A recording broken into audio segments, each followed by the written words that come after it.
دعائے عہد کے بارے میں چھٹے مولا کی جو تاکید ہے وہ یہ ہے کہ اگر کوئی شخص 40 دن صبح نماز صبح کے بعد 40 دن اس دعا کو اپنا ذکر قرار دے اور خالصتاً للہ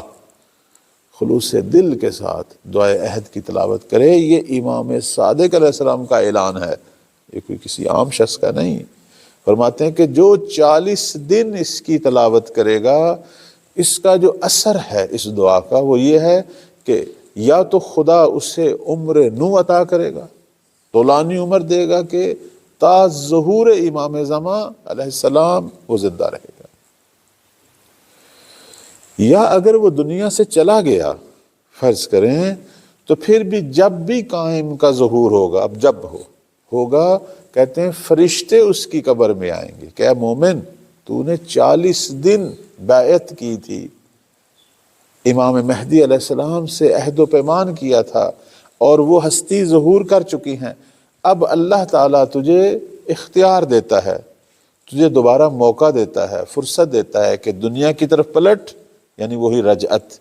وہی دوبارہ دنیا میں زندگی، اور جس امام کی 40 دن بیعت کی ان کی رکاب میں، ان کی نصرت میں شامل ہو اور دوبارہ زندگی پا۔ اس لیے کہتے ہیں بہت سارے لوگ رجعت کریں گے،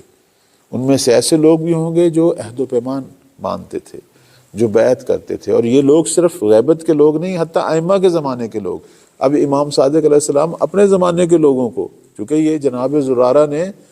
یہ شکوہ کیا، مولا ہم آپ کے زمانے میں، ہم تو قائم کے زمانے میں نہیں، کیسے ان کا زمانہ دیکھیں، ہمارے اندر بھی تڑپ ہے۔ تو مولا نے یہ ہدیہ فرمایا کہ کوئی بھی شیعہ چاہے کسی بھی امام کی امت سے ہو،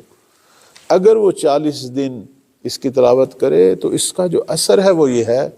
کہ اسے قائم کے ناصرین میں سے اللہ قرار دے گا، اور ان لوگوں کو اللہ دوبارہ پلٹائے گا، اور یہ البتہ اختیار ہوگا، وہ جو قبر میں مومن ہے، وہ جو عالم برزخ میں، اسے اختیار ہوگا، یا وہ قبر کی نعمتوں میں اگر رہنا چاہے تو رہے، ورنہ اللہ جو ہے حسب وعدہ جو ہے اسے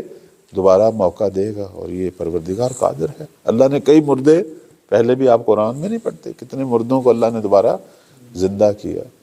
حتیٰ بعض نبیوں کو دوبارہ مرنے کے بعد زندہ کیا۔ تو رجعت جو ہے یہ عقیدہ شیعہ ہے اور یہ حق ہے، اور دعائے عہد کے اندر زیارت آل یاسین، دعائے ندبہ، ان سب میں یہ عقیدہ جو ہے وہ بیان ہوا ہے۔